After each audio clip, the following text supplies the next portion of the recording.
confirm that the SAS cable to be replaced is redundant before replacing it. A SAS cable can be replaced without shutting down any nodes. Attach your ESD wrist strap to an unpainted surface of the enclosure or rack. Caution: if replacing more than one SAS cable, avoid loss of data by removing and replacing a SAS cable completely before beginning to replace the next one. Record the information on the two labels that are attached to the failed SAS cable. Note: if there are no extra labels, carefully remove the labels from the failed cable and place on the replacement cable in the same positions.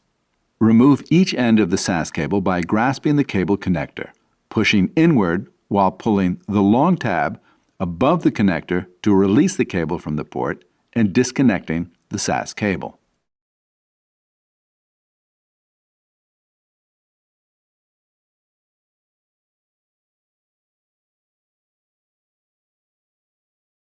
Insert the replacement SAS cable by inserting it fully into the ports, confirming that the label reflects the appropriate node or I/O module number, slot number, and DP port number.